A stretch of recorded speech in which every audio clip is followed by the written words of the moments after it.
What will you experience at a Knock 'em Dead comedy murder mystery show? Suspense, excitement, love, more love, violence. Well, not really. And of course, some music. Knock 'em Dead Comedy is the #1 murder mystery troupe, entertaining thousands of people for over 20 years. You have a great night or what? Good.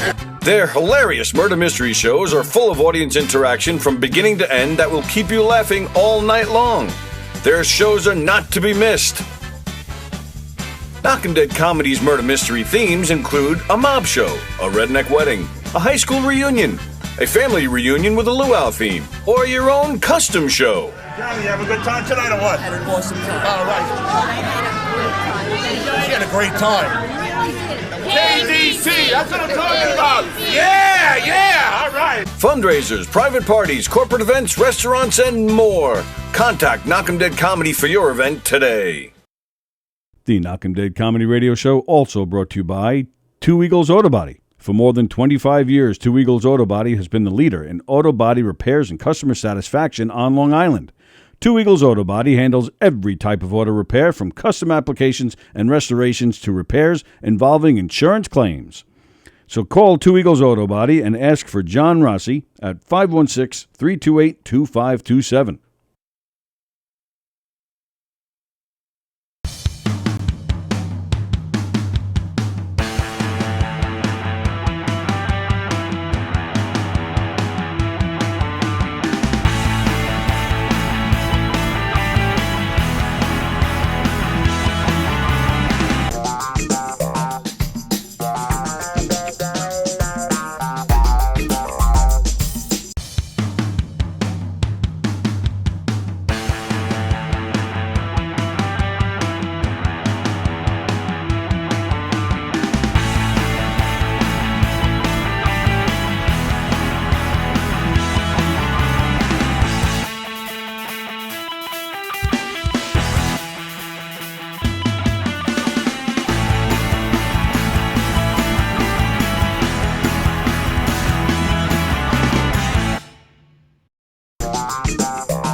Hey Tony, you're not funny, and you probably shit yourself a lot, and you're no fun to be with, and you don't make that much money, and you're not going anywhere in show business, and I hope you get hit by a bus, and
Yeah. Hi, everybody.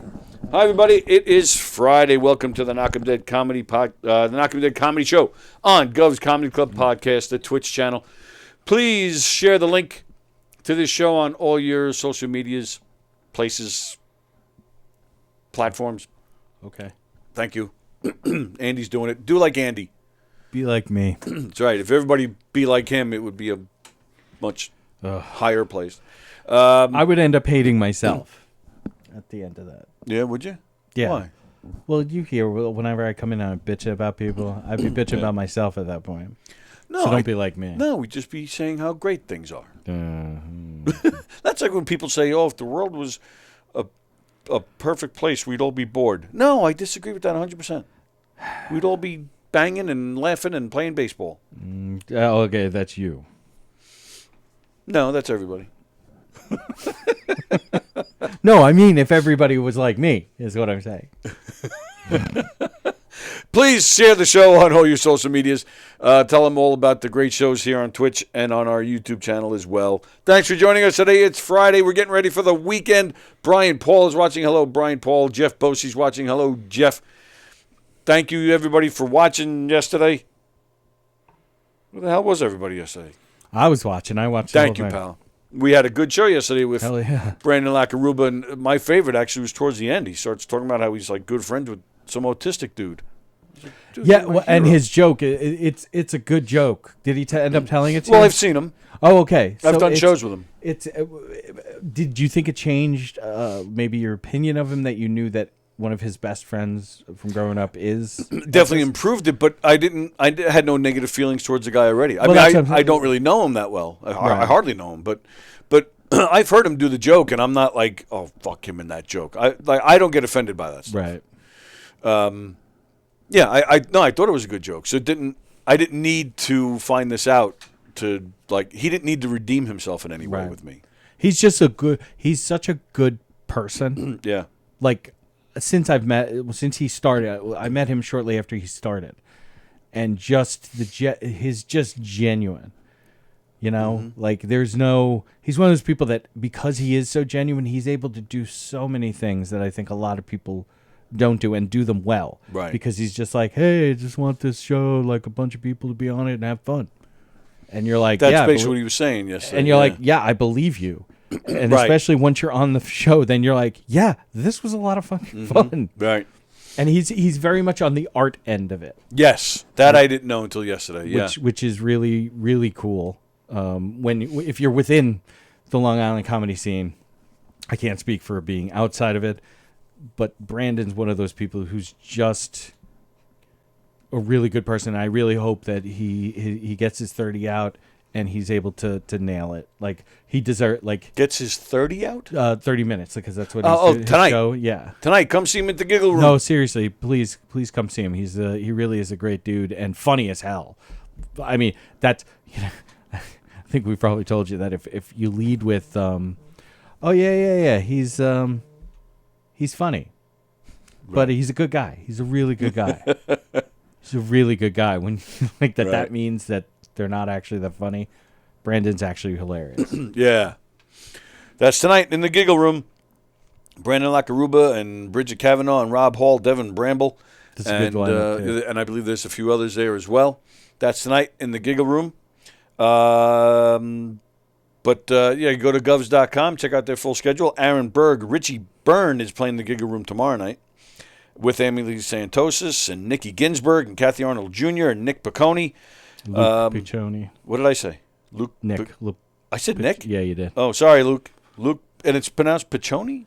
I would say that's Piccioni. Oh, okay. You know what? I think you're right. Now, that's a good guy, too. Very funny. He does a perfect Adam Sandler impression. I met him one night. We hung out front here, and I didn't know him, but he was hanging out with Dan LaRocco and Joe Cravella, and I just ended up talking to him because he was laughing the most at what I was saying, and that's how you do. Yeah. Mike Fenoya, Jeffrey Asmus, just a few of the comedians that are playing Governor's Comedy Club stages this weekend. So go check that out. All right. What do we want to do first? I don't know. Bring it on. All right. You know what? I'm going to get the gross, serious dark stuff out of the way first. This Monday, on the Discovery Channel, Jared from Subway Catching a Monster premieres. Okay. A 3-hour documentary streaming on Discovery Plus. Chronicles the rise and fall of Jared Fogle, who starred in hundreds of commercials as Subway spokesman from 2000 to 2015. Fogle, who is now 45, became a pop culture staple after shedding 245 pounds on Subway's low-fat sandwiches. It explores how the disgraced sandwich shop spokesperson and the former executive director of his philanthropic thank you or whatever foundation, Russell Taylor is his name, attempted to groom the victims for Jared. This guy Russell Taylor even set up hidden cameras in his house to film his stepdaughters. Oh, for fuck's sake! Yeah, that's fucking bad. Where him and Jared, they videotaped them undressing and masturbating in the bathroom and bedrooms. Wow. Yeah, Taylor and Fogle also exploited the friends of those girls, searching for more victims. Jared declined to participate in this docuseries. No. Yeah. Really? That seems odd. He must serve at least 85% of his sentence, meaning he will be at least 51 when he's released. His projected release date is March 24th, 2029. Oh, he's going to miss St. Patrick's Day. A few of them. Man, you read stuff like that, and people like him, I hope they do get released, because I just let them loose on, like, I don't know, like in the neighborhood where he had the most victims, or a heavy populated place like New York City, and you just never see the freaking guy again, because somebody will grab him and make him really pay. Nah, that's not going to happen. We have too much of a system of morality that he actually is probably going to have a worse time in prison. You're telling me the daughter, the father of some of these girls won't enjoy getting their hands on him? They would enjoy it, but they do understand, because they are not him, that if they act on this impulse, that they will be in the wrong. Like that you just are. Like you're not allowed. You are not allowed to personally take justice into your own hands. Are you talking on a law level, or are you talking on a morality level? I'm talking about on a law level. All right. So what if a judge or a cop said, "Andy, don't worry, nothing's going to happen to you. Do what you." I would report the fucking cop or the judge. Oh, all right. That's a good answer. Because that's what's wrong. So people, no, you're right. Everybody you're likes right. to say what's wrong with, like, no. We need to trust each other, and by trusting each other, we means that some people that we have all collectively decided to be in charge of using force in our society, they have to be beyond fucking reproach. Is that hard? It is hard. Will they falter? Maybe they might falter, and we need to be able to accept that as a possibility and be a little lenient in that way. Sort of like homicide detectives. Yes. They rotate them in and out. They don't want them to always be in homicide because for that reason. They're dealing with that. We need that to be more of like kind of the conceptual kind of thing. Like yes, if somebody were to do that to my daughter, would I want to murder them? Absolutely. Yep. There's no doubt I would. But you have to take a step back and say we need to live in a society of rules. And if the punishment is not enough, then we need to make the punishment more. So that it satisfies. That's why victims need to be on the part of the whole process and everything. Yes. Like you need if somebody's going to commit a crime, the victim should have a say, and the court should respect what that person's say is in terms of how it is meted out on them. I hear you. But listen, it's disappointing. No, there's something like it's like an orgasm. Right. You would think that release of absolutely annihilating somebody who did that, but it's not, because it'll never end, because it already happened, and you Well, yeah, you're not going to change anything. and the feeling that you're acting on is that you were not able to protect. Right. And so what's going to happen is afterwards, you're going to feel horrible. If you kill somebody, I don't care how fucking disgusting of a human being they were. This happens in war all the time. Dudes have to kill people. They have to. Well, because it is a life or death for them. It's more direct in that way. But you still have to, like, at some point you have to what is it? Mitigate or like understand that person was just like you. And that if things were slightly different, they would have killed you. And that's a hard thing to wrap your head around. It's also hard to wrap my head around that person is just like me. Why wouldn't they be? They're just a soldier for their fucking country. Oh, I'm talking about the. No, I'm talking about a guy like Jared. Well, we can bring it, but it won't even be that. It'll be you are just as bad as he is. There's a certain point. If you were to kill him, but I didn't say he should. Well, you said nobody would see them again, which implies like. True. Like You're right. But even if you were to fucking like just cripple the guy, there's a certain point that you are a good, because good people. This is part of the human morality is. At some point, you're going to be like, "Oh my God, he made me be just as bad as him," or I let him make me be just as bad as him, and that is the long range psychological. Is not worth it. That's why it's good. The cops, and whenever you see in like a courtroom where like a victim's mother like lunges the guy, those cops that stop her from fucking doing whatever she was going to do, or the father, whatever, they are helping. Oh, absolutely. Her. Yes. They're not helping that guy. Oh, there's been a few instances where you actually hear the cops say, I get it. I understand. Yeah. But you can't. And even the judge is going, listen, we get it. Like, and that's what I'm saying. Like normal human beings are like the normal curve, one standard deviation. We don't want to hurt other people, even if we've been hurt. We feel it in the immediate. But in the long range, it ends up being like, why did I let myself do that?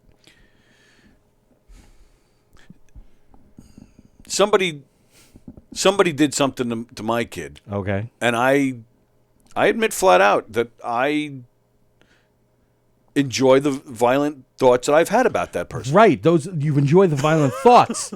The thoughts. But if you were to act them out, your brain is not ready to handle what the aftermath of that is. Because if you've ever had true vengeance on someone or something and really hurt them as bad as they hurt you, you would find that there's a tremendous guilt that's associated with, because you will eventually say, they are an animal. They made me the same animal they are. So how can I look down on that level animal when now that's what I am? I still say that after reading something like this, and I'm sure, I mean, I just gave one example that from the article I got, but I'm sure this documentary, I'm sure it's going to be all sorts of horrible things. Right. It's disaster porn. But I'm sure it's anger porn. But I'm sure I stick by what I say. Look, jail is still too good for these guys. This is a tricky, and I'm willing to say that this is probably the trickiest, and it comes down to is rape worse than murder or murder worse than rape, and that's really up to the individual who is raped. Right, like I don't know what that's like, or whatever, but I can like murder. It's over, sweet release. Rape is having to live with that the rest of your life, like, and never getting away from it. Like, so is it worse? Like you look at it quantifiable, like the pain and suffering of one versus the other, and there is, and I respect completely the thought that if you were to be that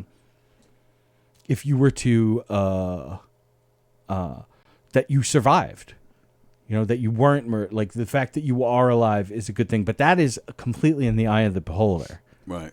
Like, I would never say that to somebody. Well, at least you're not dead.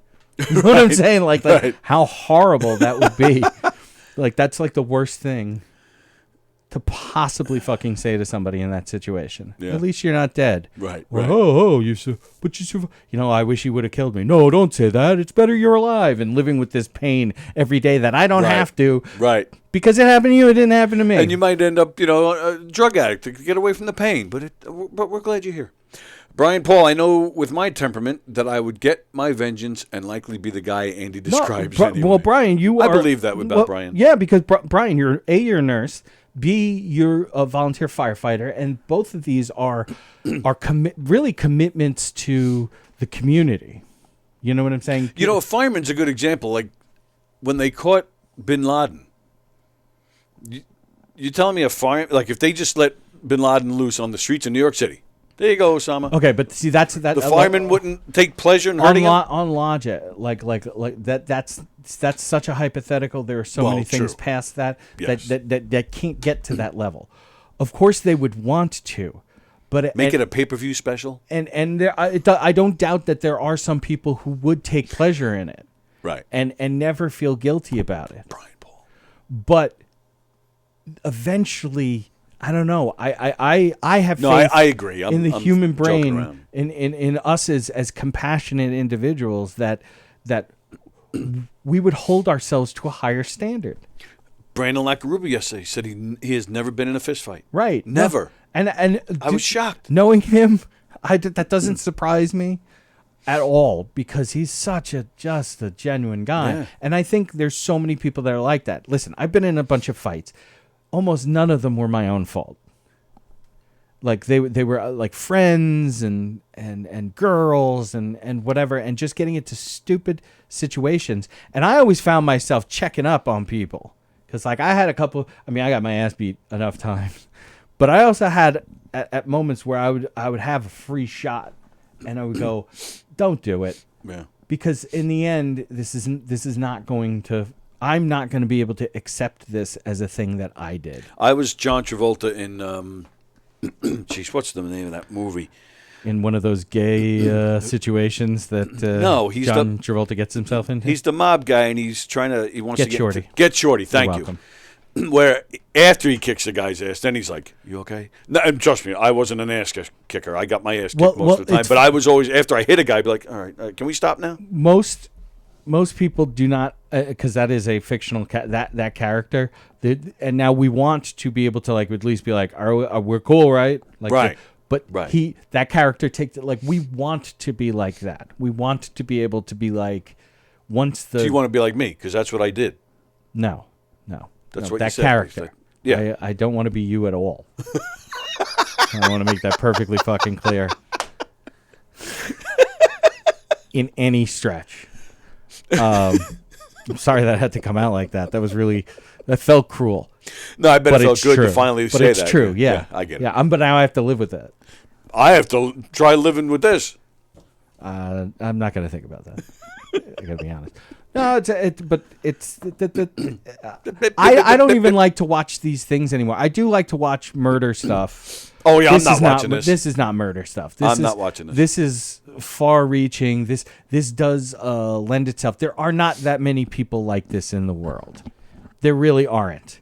The reason we hear about sure them hope not. is because Well, true. they get caught and they get fucking, and it is a terrible thing.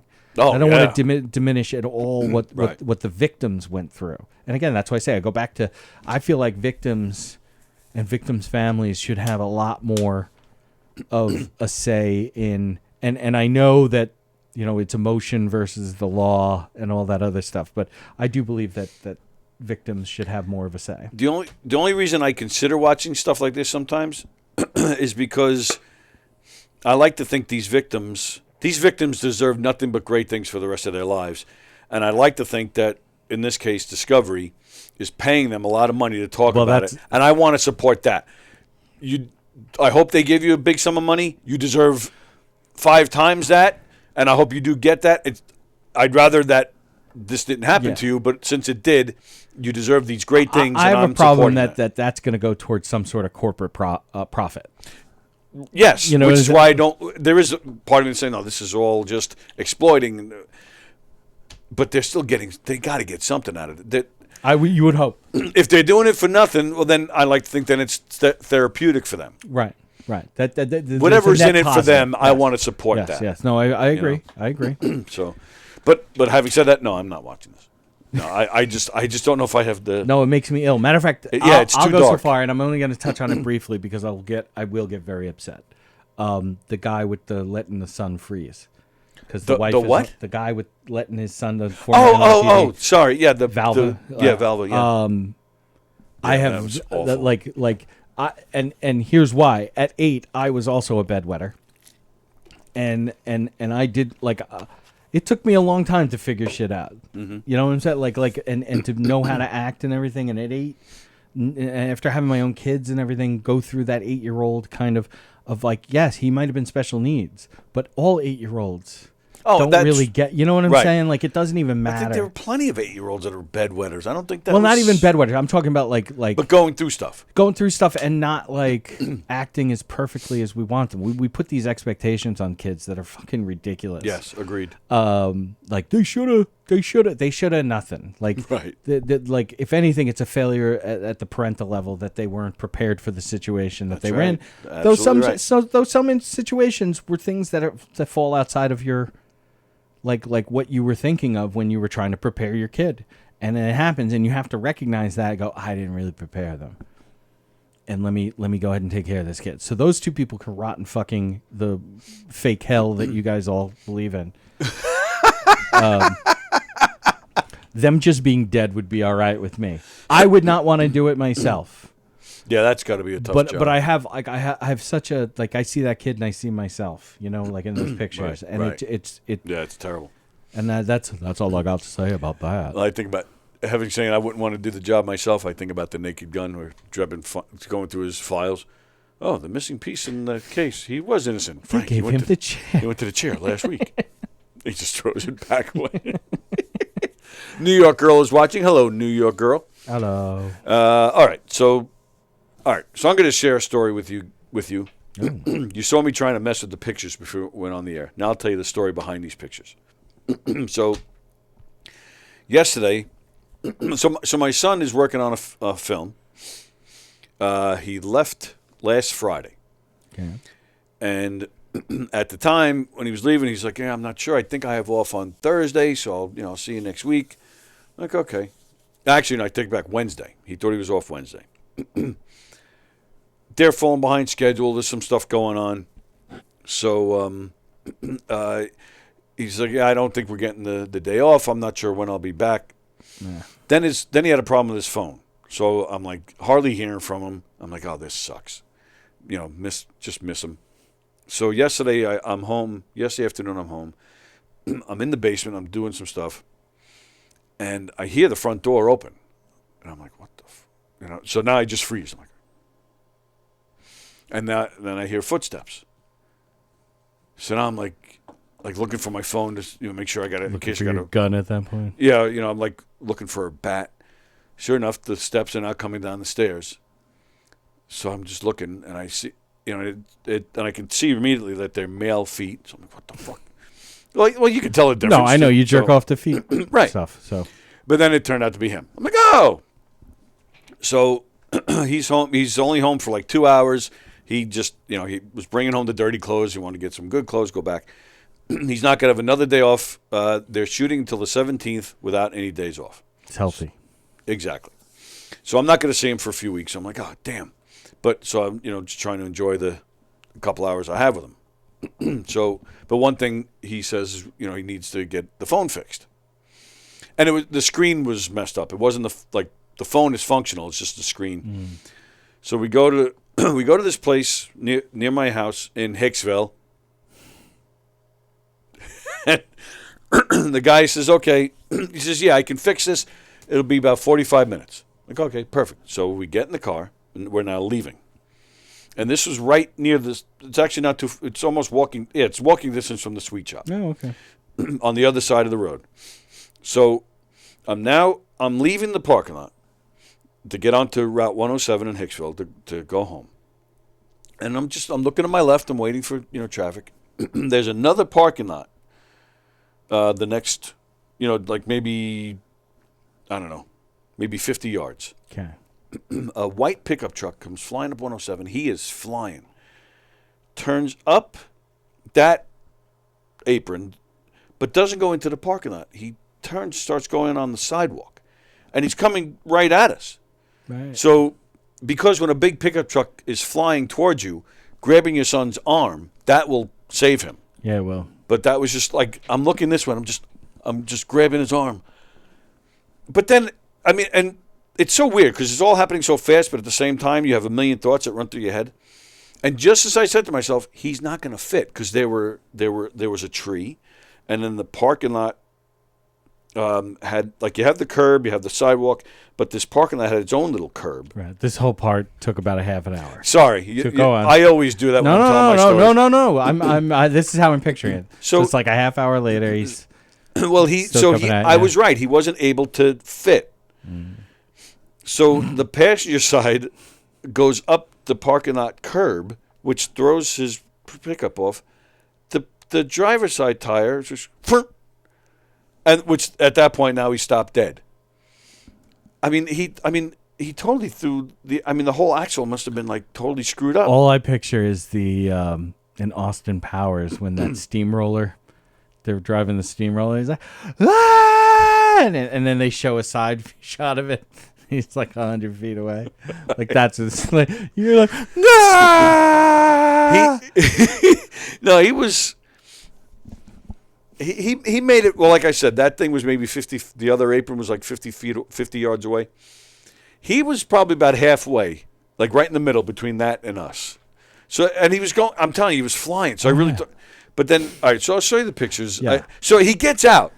Oh, God. He gets out of the car, and he just looks at us and goes like this. So I just kind of did it back on. And then I deliberately turned towards my son because I'm like, I don't want to have any interaction with this guy. I don't want to sit there and have a laugh with this guy over what his stupidity. Oh my God, I would love that. Oh no, I wanted no part of this. Like, seems you got yourself into a bit of a bind, huh?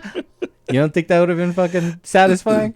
Yeah, but I was too mad at that like point. you get him to describe how stupid he is. That to me is satisfying.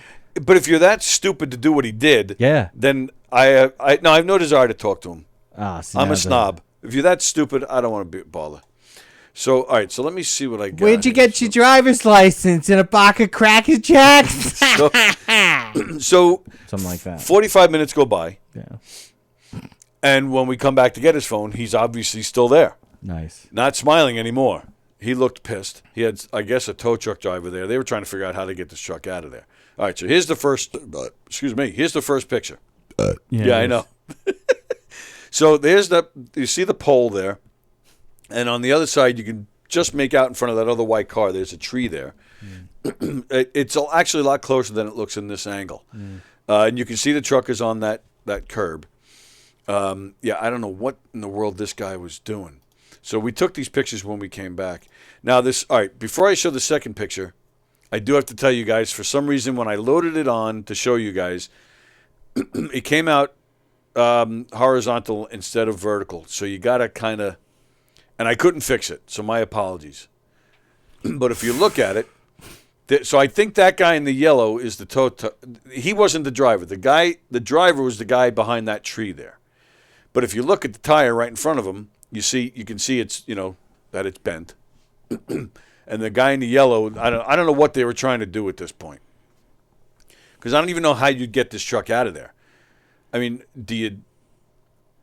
You would probably have to jack it, fix the rotor, put the tire on, and then like get it out. Like Do you think that's all it would take is fixing the rotor? Well, I'm guessing that it's snapped at the rotor, and that's why the tire is like that. Oh, okay.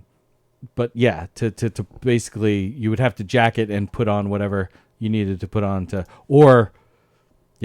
don't know. That to me would be the only way. Years ago, excuse me, when I first started dating my ex-wife, the mother of my children.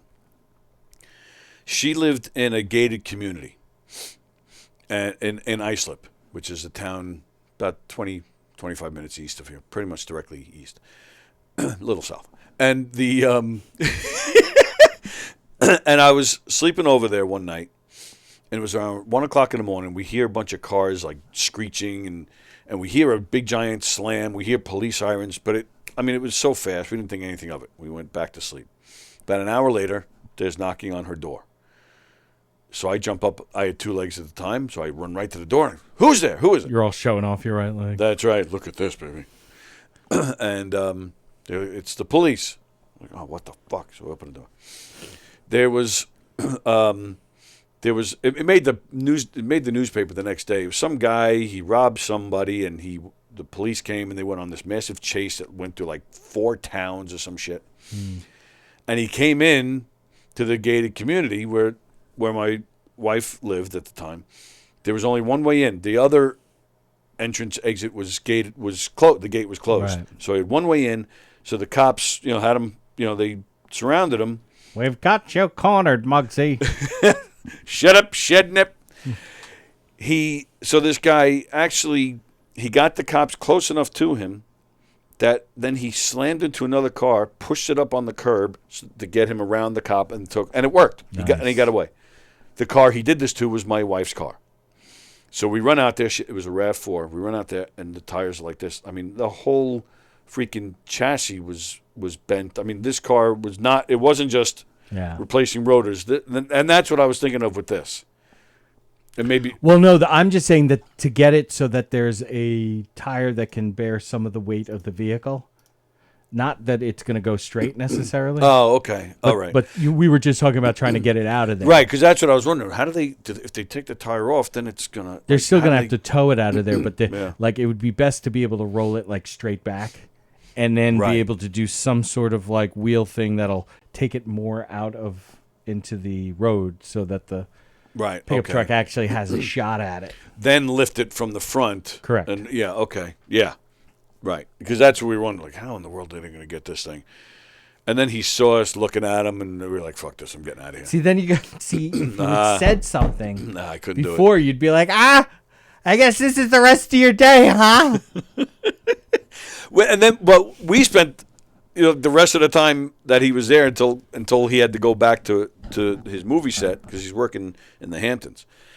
We that's all we were trying to do is figure out what in the world this guy was doing in the first place. Right. Where was he going? Like, what was he trying to accomplish here? It was very strange. When something is that far outside of normalcy, there's no figuring it out. Normalcy or normalcy?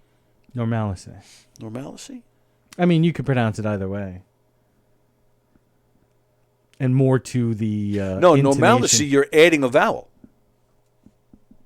Normalcy. Normalcy. No, you're just pronouncing that A differently. Normalcy. Normalcy. Normalcy. Normalcy. You're adding a syllable. No, you're not. Normalcy. Normalcy. Well, the is more of like the C and the L coming together. Normalcy. C. Like you're not saying so you're pronouncing it wrong is what I'm saying. No. Nobody says normalcy. Just like people say settling. It's settling. All right, you guys heard it here first. People say jewelry. It's not jewelry. It's jewelry. It's not jewelry. It's the weekend. Exactly. Shout out, Jeff Bud. That's right. All right. So here's the other thing. This next story I have, courtesy of the one and only Sally O'Neill. I didn't hear anything about this, and then she told me that this would make a great conversation piece on the show. Did you hear about this with Hershey? Is it? Hershey Candy Bar? They're supporting Women History Month by supporting women's lib and the whole gender equality and all that. So in Canada, they're changing it. It's a temporary thing from what I understand. They changed their wrapping where now it's called her for she. And they have like these trans people like doing the commercials and Well, the ads for them. I get it to a certain extent. It's this is one of those things though. The people that didn't care about this until it happened. Right. It's a target more than anything. Like, great that you want to do this, but like, you change the rapper. What are you actually doing? This goes back to some of our pre-conversation. I'll tell you what they're doing. Let me share the story with you. So, yeah, Hershey's of Canada unveiled this Her for She campaign, an International Women's Day inspired promotion. There you go. That celebrates the women changing the future in your community. The candy company found itself at the center of a social media boycott now. Some people on Twitter have called for a boycott of Hershey's due to the appearance of a trans woman on its He for She chocolate bar wrappers in Canada. As of yesterday, hashtag boycott Hershey's is the #1 trending topic on Twitter in the United States. It's crazy. This is good. Some users went so far as to label the wrapper a slap in the face to women and that it was erasing women. Over on TikTok, users appear to be perplexed that the company highlighted the word she in Hershey's and not her for Women's History Month. For those not understanding, it could have read celebrate her. Now it reads celebrate she. It's grammatically awkward. Also from the law of good intentions. The campaign was meant to celebrate women, according to Hershey, and note the ongoing fight for equity. Hershey is donating $40,000 to Girl Up, a group that focuses on women's equity. It says equity. Shouldn't that be equality? Not necessarily, because equity could have to do with like actually like women making money, like the whole idea, the concept of. All right, got it. So it could, I think it could be just it could be used either way. Carol Miner's watching. Speaking of great women, Carol, I mailed you a check this morning. Ooh, hey now. And I don't know if it covers everything or not, but I'm hoping it does, and I'm hoping it might even cover another shipment because spring is coming and it gets too warm for a shipment. But so definitely don't cash it until at least the 15th. Yeah. If you don't like the candy wrapper, don't buy the fucking candy. This is everybody's a snowflake. Everybody's a snowflake. Everybody, so the people who are upset about this, you're a fucking snowflake. People who are upset about green M&Ms, you're a fucking snowflake. No, green M&Ms make you horny. Well, that's what we grew up with. But then they made it a chick, which makes sense then too. Actually, it kind of doubles down on it. What do you mean they made it a chick? Because the green M&M was female. Oh, yeah, right. No, that's even better. And that some schmucks. I don't even look at the freaking wrapper. I want to eat that. Yeah, that's what I'm saying. Yeah, like, who cares? Like you probably weren't even eating the candy to begin with, and you're gonna pull this Karen or Kevin thing of being like, I always had Hershey, but when they pulled this bullshit, it was a step too far for my love of chocolate. Do you say do you hear yourselves? Right. And it's true with everything. It's all of it. Everybody is a snowflake. And here's the thing. Let's stop calling each other snowflakes. Yeah, I don't. I've never used that term for somebody. Well, but that whole concept, because everybody is, and the more you point it out in somebody else, that makes you more of a snowflake. So there we go. I've solved it. What's the next thing? No, that's I'm for it. Like, if we could just have people live their best lives and be okay with them living their best lives, and guess what? Sometimes you're going to have to explain to your kid that there's other people in the world right, that aren't you. Oh, God, I'm going to fucking go down this horrible road about people with pets. I've been trying to... There's this guy that I want to have on this show. He's a pastor who has a church, and it's kind of like what's the word? He has a bunch of these churches in various states. So it's a franchise, so they should be taxed. Right? Yeah. Anyway, true. go on. Well, that's exactly why I want to have him on. I want to have this guy. I want to ask him questions like that, and I want to ask him, how do you feel about trans? Like, because I'm sure he'll say something about it being biblically wrong or something, And I'm just curious, like, because then you have the Catholic Church who are starting to welcome gays and lesbians. They're like, trying. so how do you? Right. So how do you? I don't know. I'm very curious to hear what somebody like him has to say about things like this. Oh, really? Yeah, I'm just out of interest. Because of his imaginary fucking friend. Hey, you have an imaginary friend and you make money off of that. So, what do you think about gay people? Like, you see how ridiculous that kind of is? You have an imaginary friend. You have figured out a way to fuck up the system and not give back to the society that is allowing you to exist. Anyway. Carol asked me if I read the note. Yes, Carol, I did read the note, and I thank you very much. However, Carol, she sends the Buckies. She puts in a nice, lovely note inside of it. She takes the time to do that. I take, a month just to pay her back, at least. Actually, I don't think I paid her back for the shipment before, so it's more than a month. I just write a check, no note, and then on the back of the envelope, I just write thank you. That's how bad I am. Nice. So, Carol, yeah, Dude this friendship is very much lopsided in your favor. But I'll thank you now, Carol. In your favor. Well, true, yes. But I meant as far as who's the better friend. I meant her. But she actually just changed it. Hershey's chocolate is yucky anyway. But seriously, a boycott? It's not. Hershey's isn't yucky. No, it's not Buc-ee's. Well, that's what I'm saying. It's the like Buc-ee's is not. The Buc-ee's is not yuckies. There's their new slogan. All right. But that's everybody has their own taste. Here's that's like newsflash. Everybody's not going to like everything.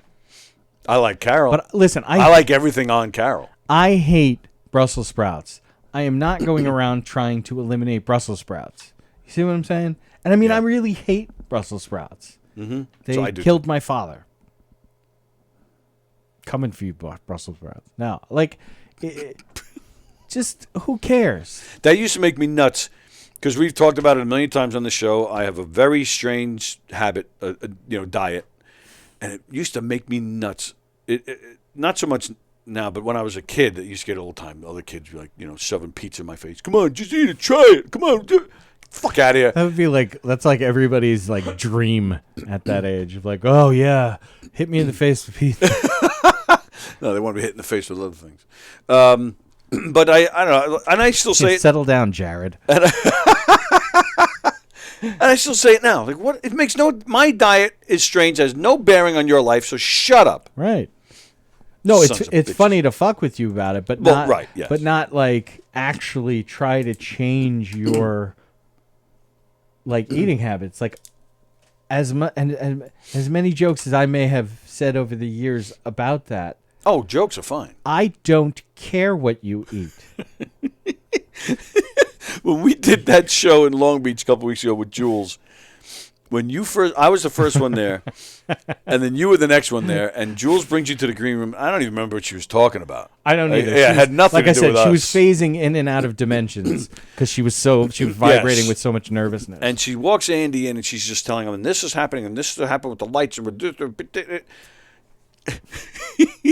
he turns around, looks right at her, leans in, the eyes get wide. Jules, I don't fucking care. And I lost. I was trying to calm her down. Oh yeah, that helped. Well, that's how I calm people down. I don't fucking care. I don't care about your problems. Yeah. Carol, I used to own a chocolate business years ago. I didn't know that. Really? The FDA changed the policy of what could be classified as chocolate, and Hershey's has so many fillers and only 8 to 12% true chocolate. Yeah, well, all those fillers I find delicious. So I don't care what it's at.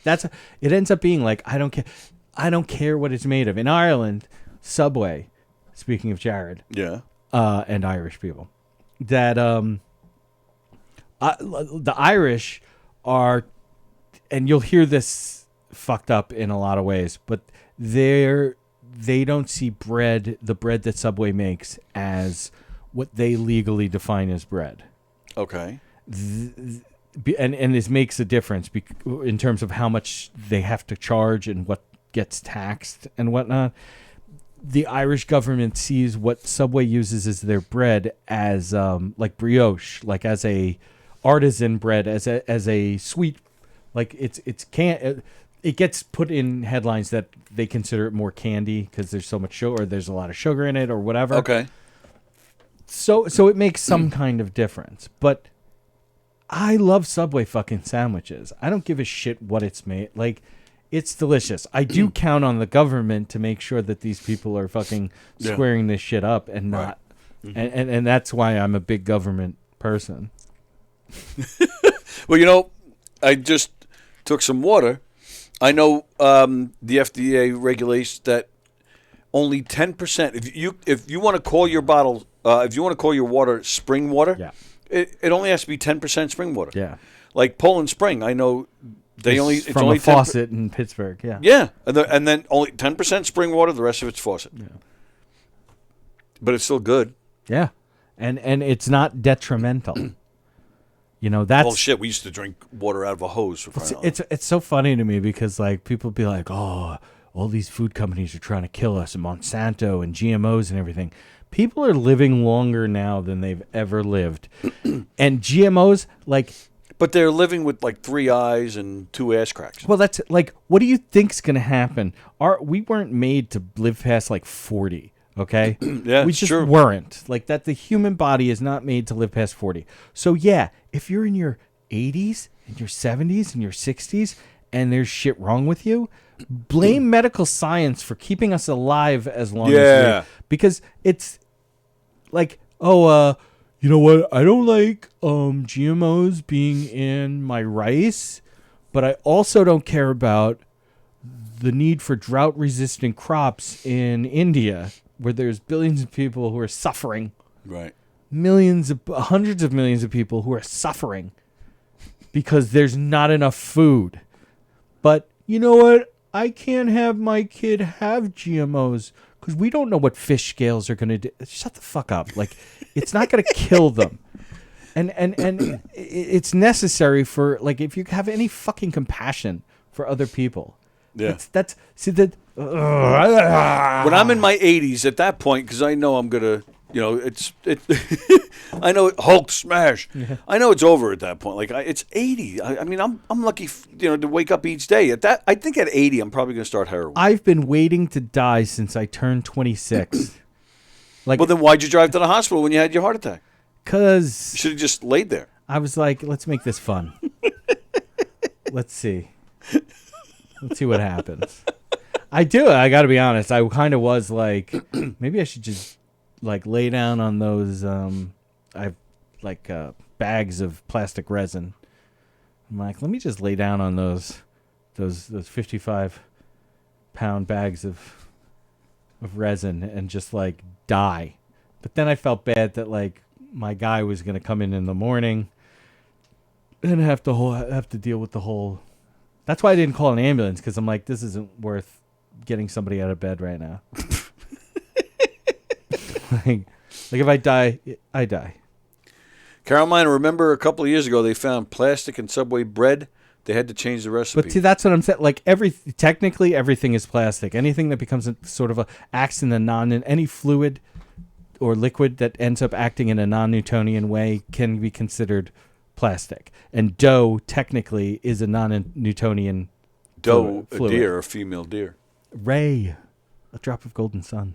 I don't remember that, actually. They found plastic in something. No, it's one of those ones that's like kind of, that's not 100% what it was. Oh, okay. But it's along those same lines as the Irish government not allowing Subway to tax their bread as bread, that it's got to be as a dessert. It's considered a dessert. Non-Newtonian. Carol, I was thinking the same thing, man. N-E-W, as in Isaac Newton, as in calculus. I was thinking the same exact thing, Carol. I swear to you. SAT Friday.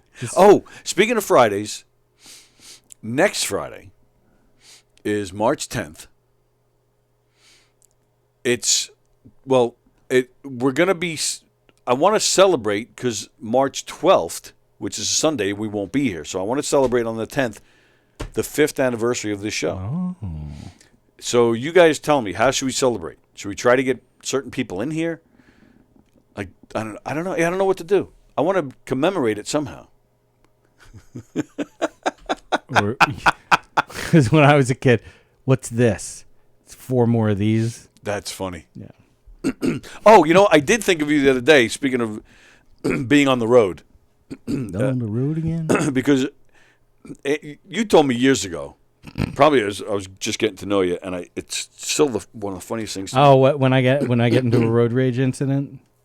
Mm-hmm. Yeah. Okay, so I'll describe Please. this so that... Because I'll go on for a half hour about what'll happen is somebody cuts me off, I accidentally cut them out, and I'm usually like, I'm an idiot.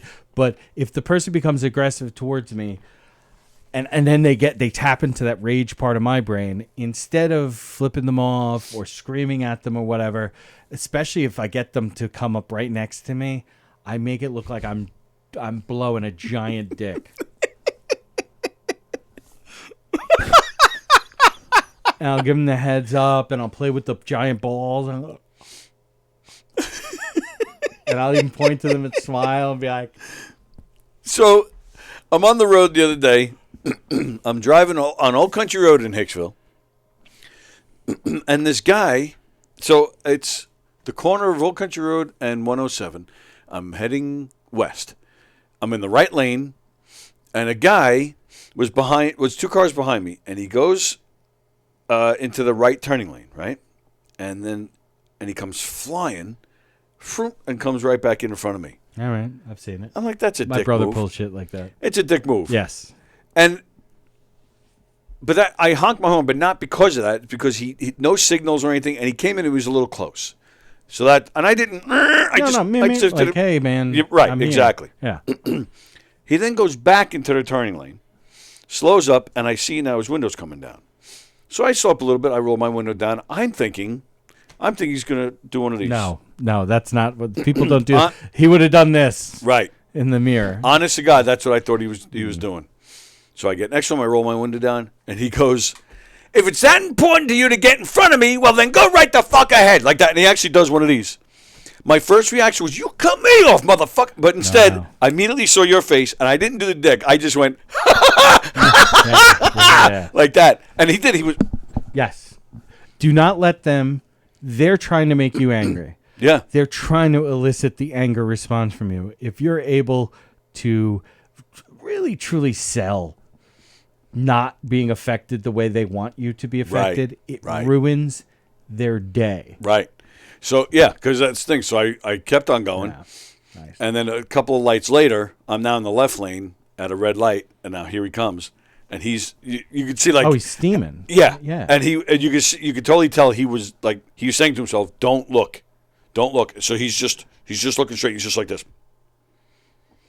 And I'm at the red light, and I'm still just like this. Yeah. Like, please look. Just glance at me. Please, look at me, please. I would keep giving... until he turned over. So I would do it over and over again. That's great. Even if he doesn't, I'll be like, "Oh man, he's a motherfucker." New York Girl, Andy's analogy on us not supposed to live this long and back when dying by 40 is the same analogy I used when talking about not meant to be married for 60 plus years. So how long have you been married? You're married what? 30 something years at this point, right? So you're like halfway there, and then what? So you're gonna like. When you hit the 60 mark, you get divorced? Like, assuming you guys are still alive? Yeah, it should be, marriages should be like sundown laws. That like every like period of time you...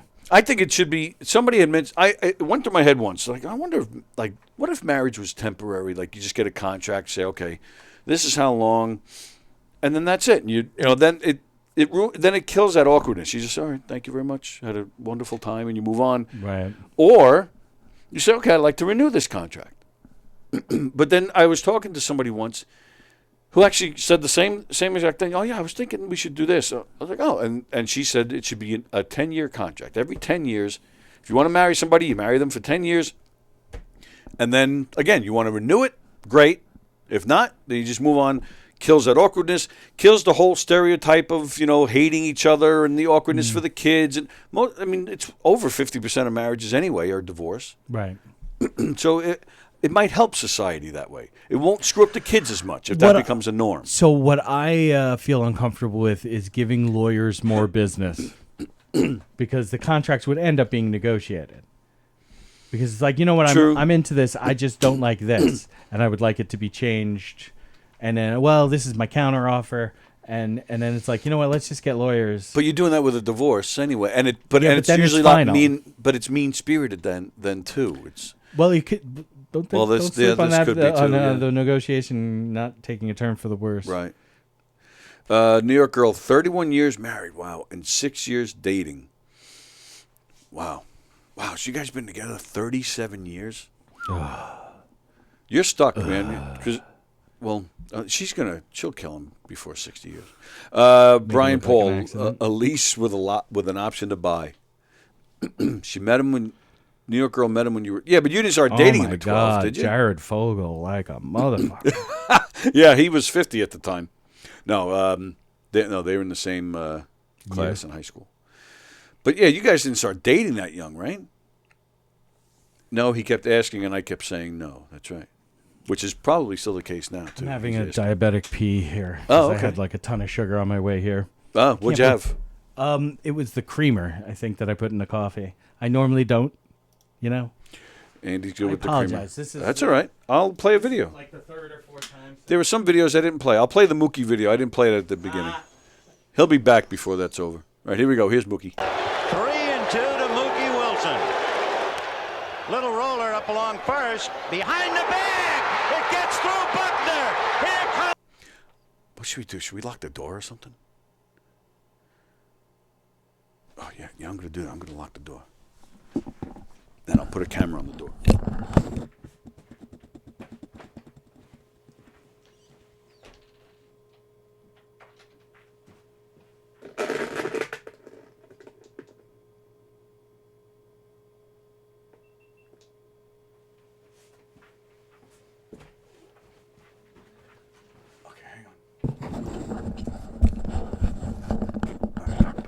Put a camera on the door. Come on. I had to turn the camera on. I hope it turns on in time before Andy gets back. Oh, shit, here he comes. Oh, look. Ah. Third time in an hour. Son of a bitch. What? I tried to mess with you, and it didn't work. I put a camera on the door, and I locked the door. Or at least I thought I locked the door.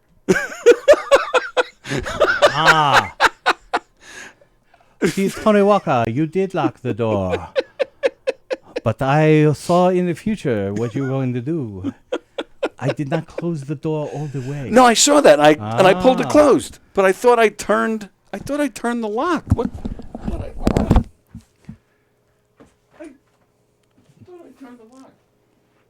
I did. See, I turned. You saw that, right? Mm-hmm. So we can't shelter in place here?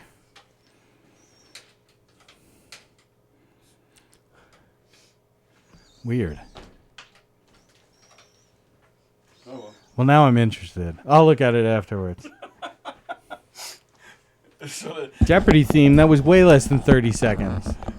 So the next time Benny comes in to shoot us, we can't lock the door.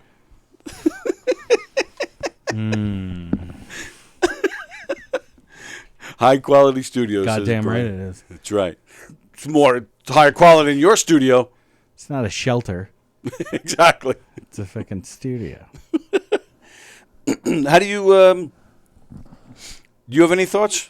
How do we celebrate 5 years on the air here? And you've been coming in every Friday for what? 2 years? 3 years? 2 years. So my heart attack was in 2019. Okay, that's 4 years. And 2019 was when I started coming in here.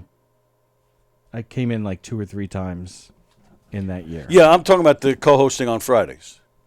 And I think, was it post Pasusu? No, because then you guys, 2020 was you guys by yourselves because you're doing it from like your mom's apartment or wherever. And so I think it was when things started opening up in 2020. So towards the end of 2020 you came in? Like middle to end of 2020. Okay. Was when I kind of started coming in more often. Maybe I was zooming in on Fridays or something like that because things. Well, you were doing the Zoom with Eric for a while. On no, Wednesdays. I didn't do it. I would only do that occasionally. Like that was just like. Yeah, not every Wednesday, yeah. but you did a lot of them. And then I was zooming in here. I zoomed in for a short period of time. Really? And yeah, and then it was like, hey, could you come in? Because it was, because 2021 for sure was when you might actually say that was where I was coming in every Friday. I have to. Wow, this shows you how little I care. That I fucking don't remember at all. New York Girl, I suggest inviting back people from who had shows over the years, but we're not doing Actually, that. you know, something I was going to say earlier to our pre-show conversation was that I think that the comedy community operates better here on Long Island anyway. I don't want to talk about anywhere else. Okay. When we all have something of a common enemy. That would be me? Yes. Oh. No. The pizza guy? Yeah. So we should invite him? No, I'm just saying like that was something that I recently thought to myself. I'm like, things changed when like that fell apart for him, when everything fell apart for him or started falling apart for him. And people just didn't have a common target, a punching bag, if you will, something that would make us all text each other like, hey, did you hear this? Right. Kind of thing. So I just think that that's kind of a...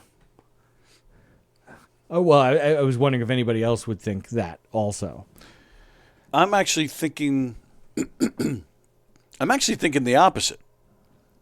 When he was around... There were other people, some of them had shows in here, some of them didn't, that hung around with him. Yeah, but that's what I'm saying. It put people on teams. And it allowed there to be like some of the natural vitriol because comedians are horrific fucking people who have fucking really terrible worldviews. And what happens is that people who are friends with... And this is one of the things, like you have friends and then you start taking people for granted. You know what I'm saying? When there's not like a common enemy and maybe I'm taking this from the military and one of the ways that we were taught to be supervisors was you're never going to bring people together more than when they do have a common enemy. And what happens sometimes is you have to make yourself the common enemy for your team, for your people to come together. Right. No, but what I'm saying is after him and the people on his team were gone from this building, that's what I'm saying. But that was the golden age because they all had things somewhere else that was happening. But then things started falling apart after that.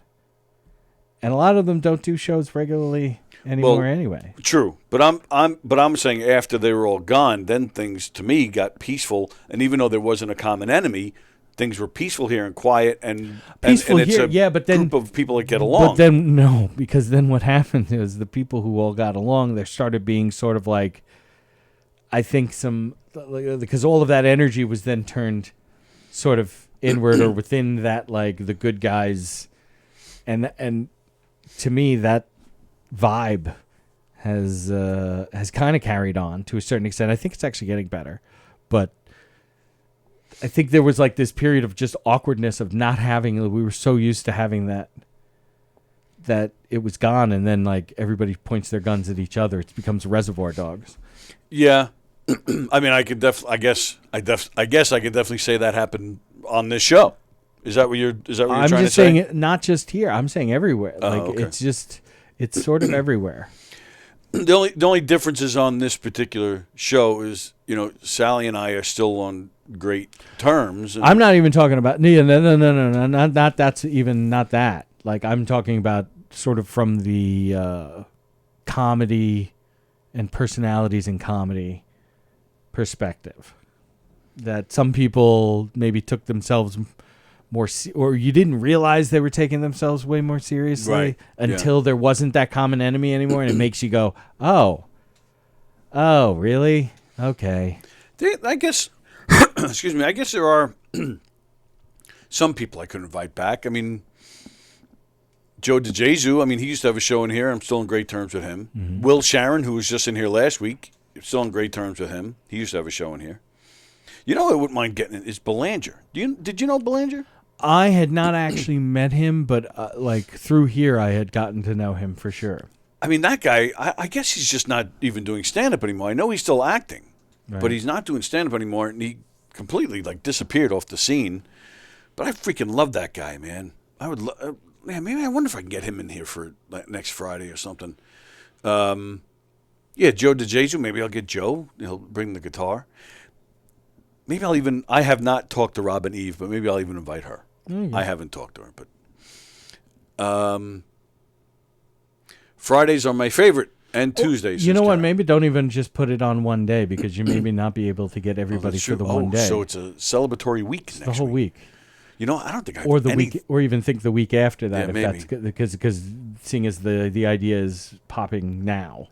I don't think I have anybody scheduled next week. Oh no, Monday I have a guy or two coming in. Monday is there's this company called Pioneer. I think we're all familiar with Pioneer. I'm just kidding. Oh, no, this is a sporting company. It's almost like a traveling gym class. These guys travel to your facility, and they have some of their own facilities too. But you know, they'll run, you know, a basketball league, bowling league. They'll run, you know, whatever sports. Like if you don't have people to lead the league, then they'll come in and run the sessions. Yeah. And they do it with us at the PAL. So a couple of those guys are coming in here on Monday. Cool. At least one of them, I think, but I think it's a few of them. But I think that's all. Then Hugh is coming back on Tuesday. All right, so I'm not so bad. So and then you're here next Friday. So it's only Thursday. I have nobody yet. But yeah, I'm gonna. Yeah, all right, so I'm gonna reach out to some people and see what days I can fill. And don't. That's what I'm saying. Don't pigeonhole, because then also you might actually get 5 people in here, Right? And then that's gonna be a little chaotic. Well, all right, New York girl, when are you coming in then? Yeah, it's got a point. Maybe that's why. Maybe that's why she was. That was she was brought that up. That's maybe. why she brought it up. She was inviting herself. Way to invite yourself. All right, well, it worked. We took the bait, and now you're invited. Let me know what day is good for you. We're doing that man-woman thing where the woman allows us to believe that it was us who came up with the idea. I see what you're doing, Gene. I mean, I guess I could bring Eric back in. I mean, we tried to bring Eric back in a couple weeks ago, and that's when we had the internet issues. And our apologies to Eric. You know what? I don't know if I apologized to him on the air, but we were going to surprise you guys. He's been on me about coming in, and I don't know really why. Like, I get suspicious when he wants something. Maybe he's going to kill everybody. It's like a school shooter situation. Not a school shooter. No, he's not that simple. He'll just murder me with words or something. Like He'll bring up something embarrassing or something.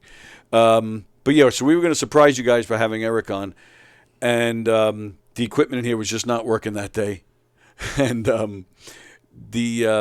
I did try recording with him that day, but even that didn't come out well. Technically, we had all sorts of problems. Well, yeah, that's what I'm saying now, New York girl. We did. I never posted it. We did record the show.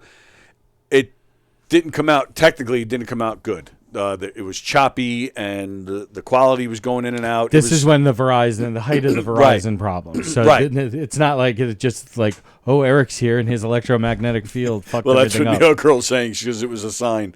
And I believe me, I actually said that to somebody, too, that that was like an omen. But, yeah, he's been bugging me to come in. And then, sure enough, when we didn't get to do the show that day, he did say to me, well, I'm coming back. I'm like, all right, then come back. So I'll get him in here for one day, maybe next week or the week after. Carol Miner, bring him back in and try again. Magneto Eric. Yeah. Yeah. So, yeah, I'll do that. I'll get Eric back in for a day. All right. Yeah, so I'm just trying to think who I could reach out to. So, yeah, all right, we have Eric, Joe DeJesus, New York girl. And you know, maybe I'll reach out to Michael the joke teller. That guy does not. Yeah. He has not called. I'm a little pissed at him, to be honest with you, because when he was calling here, I found his show. Right. I found his show because we didn't know who he was at first. Maybe he's dead. No, he's not dead. Yeah. So he was calling in. We didn't know who he was, but I forget if it was me or Eric. I think it was me actually that said, no, if you listen closely, he's talking on a mic. He's just not on his phone. He's not just some guy sitting in his house. He's got a show somewhere. And then, I remember he emailed me one day for something, and it was a fake name, but I still was able to trace it back. And I found he's got a show on Patreon called Not Just a Show, I think, or Not Only a Show, something like that. So, but I immediately, once I found the show on Patreon, $5 a month on Patreon from me, still gets it to this day, and the fucker hasn't called here and. Mission accomplished. No, you kidding? You didn't think that was funny when he called? I thought it was great. Yeah, I loved it. I was a huge fan. Yeah, me too. It's a far commute for me, says Carol. Yeah, Carol, you'd be in here every day if you were still living here. So it's a far commute. New York Girl, and pull clips from their past shows. Oh, right. Now you give me work. I know, like that. This is where like people have like a crew of people working. We started working on the anniversary show about 6 months before the anniversary. Right. Oh, the American Idol guy. All right. Yeah, I'll Jackson Gillies. Oh, and Mark White. Yeah. And Mark White. I get No, I'm saying yes. Jackson Gillies, though, the last time he was in town, he contacted me and said, I'm in town. I want to come in. I'm like, great. I just can't get my bubble through the door. Because he's a boy who lives in a bubble. But then I think it was the morning of. He was like, what was it? He decided to go somewhere else. He's like, oh, sorry, this came up. I'm going there instead. I was like, you motherfucker. So, but no, we still support him, and I still talk to him actually sometimes. So all right, I got to write some of this down. I vote for not calling Elio. Why not? I'll call him right now. Actually, I can't call Elio, so you're welcome. Elio, if anybody's in the England area, we used to have England people watch. I don't know if we still do. I doubt it. Which one of you 5 people? True. Really, technically 6. Elio starts this Sunday. He starts another tour that lasts a month. So yes, I won't be able to get a hold of him. No. So all right. Wish him the best on his tour. Sure, I will. New York Girl, Jackson, Mark. You're watching the sausage get made, you guys. That's right. Who else did we say? Eric. I know. I was like, what the fuck? He did go to write it though, guys. No. I gave DJ some time. When was that? Today's Friday? Was it yesterday? I thought it was Monday or Tuesday. Oh, yes, it was Tuesday when Hugh was here. Because Hugh came in. No. Or was it Monday when Richie Byrne came in late? Whatever day it was, I gave DJ a lot of time that day. Yeah. So I'm good for the week. Thank you, Carol. Somebody from Minneapolis is calling me. Yeah, I've been having a lot of people at work call us from Missouri. Oh, yeah? But it's the robocalls just making their way through all of the different area codes. All right, so Eric, Joe DeJesu, Brian Paul, you are not allowed to call that brutal. Why? Why? Was that anywhere near quasi-approaching any other time? It was definitely not the worst we've had with him. That's what I'm saying. Yeah. Brutal doesn't even begin to go to describe some of the other times. It was like the time he was in here with me and Bozy. That was brutal. That was brutal. Because wasn't there a time before that? There was one time. He's been in there several times. Okay. That was okay. It was Yes. a little tough to get through, but the last time he was here. The last time was bad. Was horrible. Yeah. I think the best time was when we did his wedding. I think that was the best one we did. Yeah, that was great because I wasn't here. It got escalated for sure, says Carol.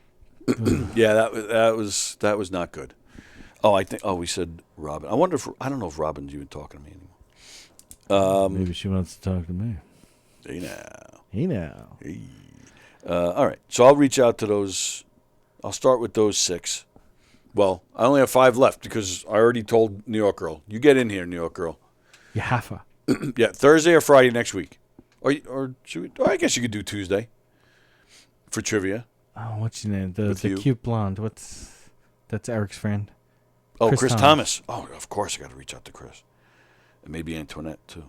Antoinette probably won't. I'd like to be on the Gina and Chris show. Okay. I'd like to be on anything Chris is in. I'm into my hot chicks. New York Girl, don't start this shit. Don't include me. I was insignificant.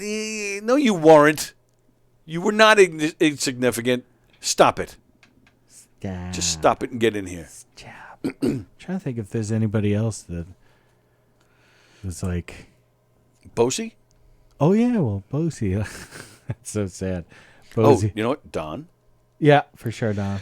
You know, I mean, and don't... I just to clarify, I'm not leaving Sally out on purpose. Sally works. She has a full-time job now, and I know for a fact she's not going to take time off to come in here. No, I wouldn't either. So that's why I didn't mention exactly. That's why I didn't mention her. Right. She's number 1 on my list, but just don't bring up the sign, please. I know, right? Yeah, I'm not bringing up that sign anymore. Bosey does not have the sign, by the way. I know. Bosey doesn't have the stick to it of it. Like, he's too nice of a guy. Yes. This is what I mean by this. It's not that like he has some sort of character flaw because he has enough of those anyway. He wouldn't have had the ability to hold on to it for such a long time. Right. Because he's too nice of a guy that he would have wanted them to have it and him be he's got a hero complex. They reached out to me. Please talk to him, find out what's going on. Oh, Joey Cola. Joey won't come in, but I'm going to ask him. I like how you put it above Eric. Well, Everybody I'm running else, out of room. Yeah. This is less room up here than there was down here, but keep telling it yourself.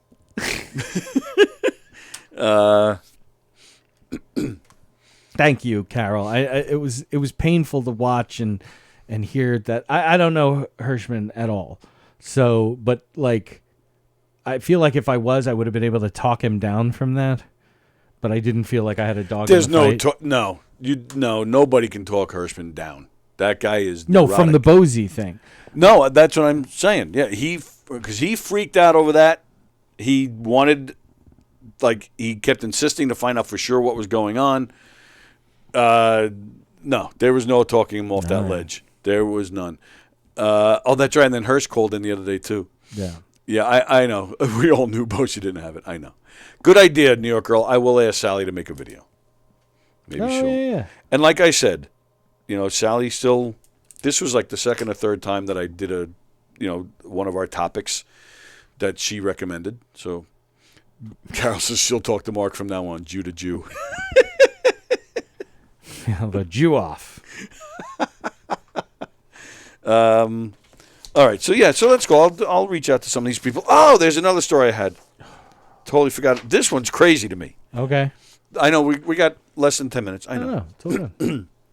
We can go as long as we want. Well, There's we no could, Sally actually. here. True. That's right. I won't get yelled at anymore.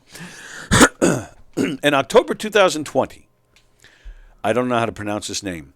Auriol. Oriole. Oriole Gray, 49 years old, was walking on a sidewalk in Cambridgeshire, England. So we're in England. Yes, a county in England when Celia Ward was cycling towards her on the same sidewalk.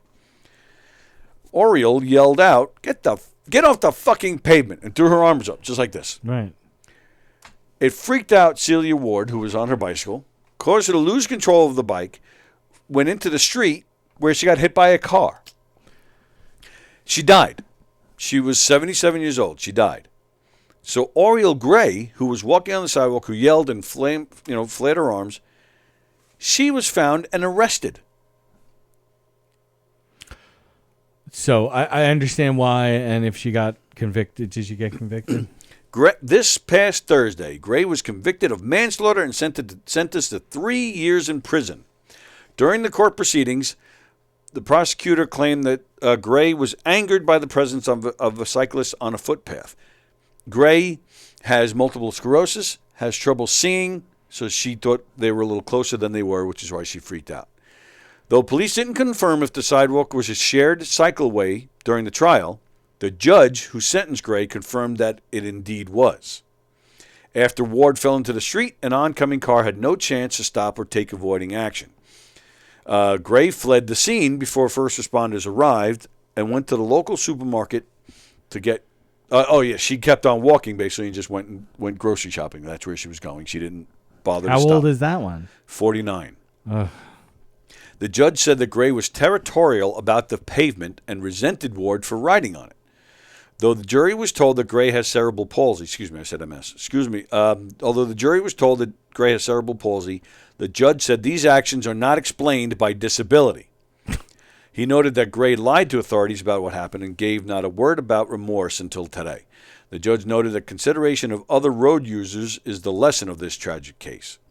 The driver who struck Ward also testified and said they feel terrible about what happened, noting that there is always a piece of me that feels guilty and her world has turned upside down. So there you go. She flared her arms, said, "Get off the fucking pavement," and gets charged with manslaughter. That actually makes sense. Like that all makes perfect sense. No physical contact. Doesn't matter. Really? Yeah, because something that I've learned through talking to Carla about legal stuff, because I am no lawyer. I am a big law fan. Carla is a lawyer. And Carla is being a lawyer and talking about not culpability. What is it? Like when accountability? Yeah, maybe it is accountability. The the legal definitions of accountability. This checks like all the boxes. The fact that it is a shared roadway means that you cannot do anything that's going to put somebody else in a position where they're going to make any kind of decision, like a reasonable person. Right. Like you have to act as a reasonable person. So if the bike was right next to her and she flailed her arms, a reasonable person would say, "Oh, she." Well, that's one thing that didn't say. It didn't say how close they were. Well, it sounds like they were far enough away. But here's the thing: is it's never the crime; it's the cover up. If she had stayed there, it never would have gotten to this level. I don't believe. Because the cops would have taken it as like, and if she showed remorse on the spot, like crying and being like, I thought she was close to me, and the cops would have written it up in their report and just been like, all right, well, right. But the fact that they had to go fucking find her, that immediately tells a cop that the intent of the person to begin with was not of like a clean intent kind of thing, and the way they handled it after the fact. So this makes complete and perfect sense to me. When I was, when I had cancer. Oh God, he's pulling this shit. I'm pulling the cancer card. Yeah. We didn't, so I had cancer, but I didn't get the leg amputated for another 3 years after I was diagnosed. So I'm trying to think when this was, but I had made many surgeries trying to save the leg, so I was on crutches for 3 years. That's right. I'll keep going, and it was painful, and it was awful. I had no money, I couldn't move. I was stuck on the couch. You know what it's like to try to get to the toilet? So it was spring of 2004. Man, because I remember I was watching spring training baseball on TV. I'm laying in bed, in pain because my leg hurt, and I'm watching TV. Oh, you know what it was? Well, I remembered it too because it was my son. It was spring, so it was my daughter. It was my daughter's birthday. Okay, I was gonna make fun of you, which is coming up in 2 weeks. And we were having her party that day, and I'm laying in bed, and I hear this big, wow, yeah, my goodness, everything right? Excuse me. Oh, all right. I had Mexican, and I hear this big like crashing sound, and I didn't really pay much attention to it at first. So I'm just watching the game. All of a sudden it hit me. I was like, "Wait, what was that?"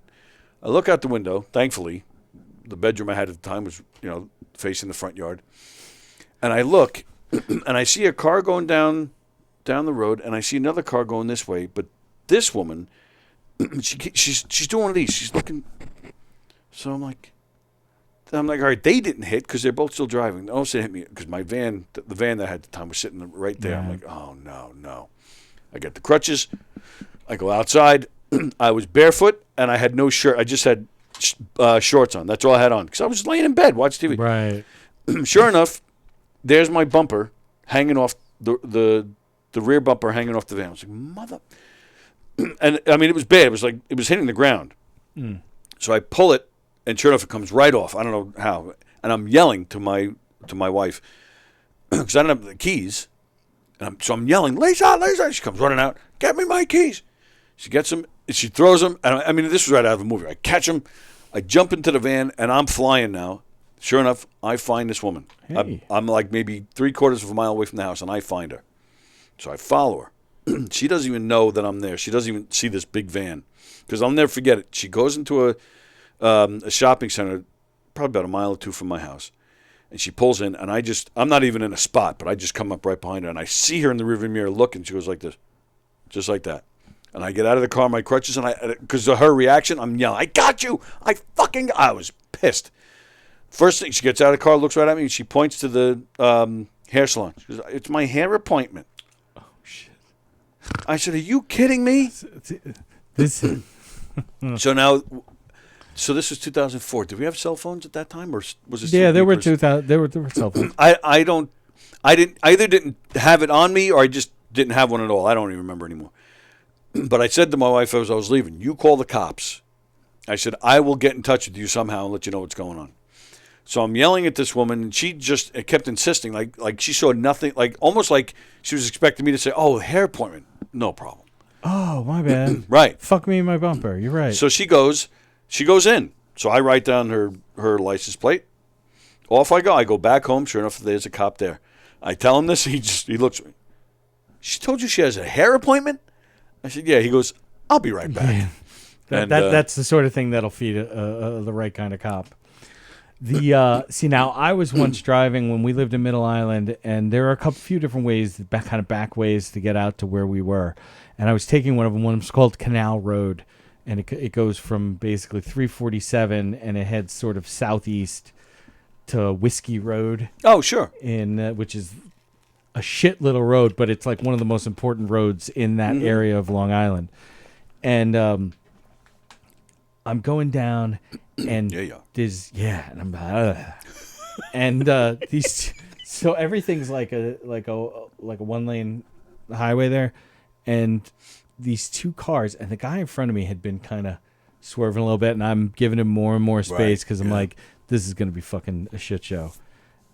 And wouldn't you know it, just as a car is passing, and they're both SUVs of about the same size, and his fucking side view mirror destroyed the other person's side view mirror. Oh, wow. Really was like a mutually assured destruction kind of thing where both of them were fucked up, but definitely the guy in front of me had more. And I'm like, oh shit. And I'm like, I'm looking at the guy as he's passing me, and he's looking down at his, like, he has like one of those faces on that you're like, you only catch for a second. It's more right. It's like the face version of go fuck yourself. And it's like, no. Right? Like, and he's just like, and I immediately look up in my rearview mirror, and he fucking flips a bitch right in the middle of the fucking 2-lane road, and I'm like, yeah, right. Yeah. I pulled over once he got up to me, and I'm going like this. Yeah. I'm going, and I see him like yeah, just that profile of angry face with like holding up his hand like this guy gets it. Yep. But the guy in front of me had started going faster and faster also because he knew, and he was definitely drunk. Right. Definitely drunk. And as I pulled, like he did, he got in front of him, and I'm like going around, there's this small Jewish cemetery that's like Whiskey Road and Canal Road where they intersect. And I'm like, and thank God, because it's like such a weird, I was able to get around them. And now rubberneckers can go fuck themselves. It's a fucking accident. Has nothing to do with you. Agreed. Just go. Right. There's no, you're not going to affect anything. Right. You knowing this isn't going to, except when you go, there was an accident. What happened? I don't know. But I fucking... I saw a car smashed. But I definitely caused a ton of traffic behind me. But I have no clue what happened because you only have like 2 seconds. See, but this comes full circle. See, you got it. You let the guy pass you so you can go get that guy and beat him. See, that's exactly how we started the show, talking about beating people up who are dicks. And No, you supported not beating it. up. You supported it by I letting him wanted go. him so that he could get his insurance information and have the insurance companies beat the shit out of each other. Oh, my God. It's true. And it's time to go. DJ D Love is commenting, DJ, you can call me Monday. Call here on the show on Monday, okay? I do have some guests coming in, so we can't talk long, but I don't like them very much, so we'll just give you some time. All right, we're out of here. Donversations tonight with Rob White. Don't forget that. That's on our YouTube channel. Donversations at 8 o'clock Yes, with please. Rob White. Rob White is an amazing person. Yeah. He's a good friend. He's a good friend of my family. Check it out. He's a very, very funny guy and very interesting. Anything this weekend you want to push? This weekend, no. Next weekend, March 11th, I'm somewhere. I literally just posted it. Oh, okay. March 11th. Andy is somewhere. Check out my social media. There you go. It's there. No in there. green room tomorrow. Everybody have a great weekend. I'll be back Monday with at least Tom Falcone, I believe is his last name, from Pioneer. We're going to talk about what his company does. I'm going to show you the drinks, jokes, and storytelling video because that show is coming soon to Govs. And then real quick, if you guys did Tuesday Trivia with us this past Tuesday, Andy had admitted that he's wrong. Bye.